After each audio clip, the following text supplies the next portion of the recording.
বনগাঁয় tab কেলেঙ্কারিতে উত্তর দিনাজপুরের চোপড়া থেকে আরও এক মহিলাকে গ্রেপ্তার করল বনগাঁ থানার পুলিশ। বনগাঁ কবি কেশবলাল বিদ্যাপীঠের 22 জন ছাত্র এবং শক্তিগড় হাই স্কুলের 6 জন ছাত্রছাত্রীর ট্যাবের টাকা অন্য অ্যাকাউন্টে ঢুকে গিয়েছিল বলে অভিযোগ করেছিল স্কুল কর্তৃপক্ষ।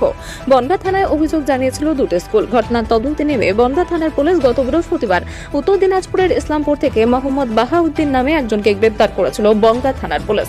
তাকে 8 দিনের পুলিশ হেফাজতে নিয়ে জিজ্ঞাসাবাদ করে বাহাউদ্দিনের বৌদি আনোয়ারি খাতুনের নাম উঠে আসে।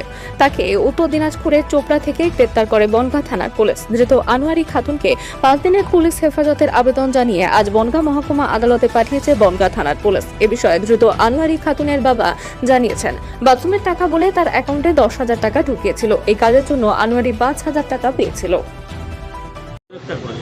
ওই অ্যাকাউন্টে টাকা ঢুকাইছে বলে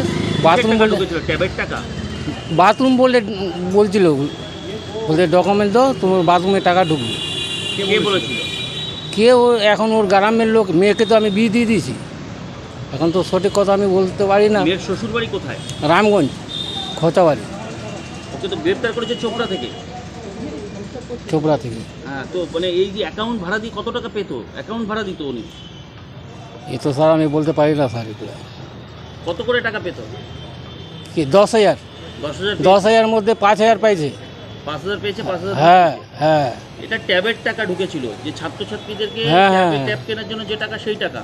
এরকম 5,000 টাকা করে পাবে তো উনি আগেই জানতেন।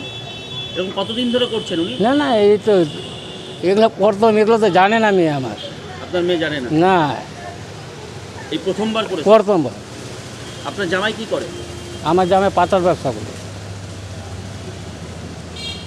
আপনার নাম? আমার নাম নিজাম, এমডি নিজাম। হ্যাঁ, নিজাম। আপনার মেয়ের নাম? আনোয়ারি, হুম? আনোয়ারি খাতুন।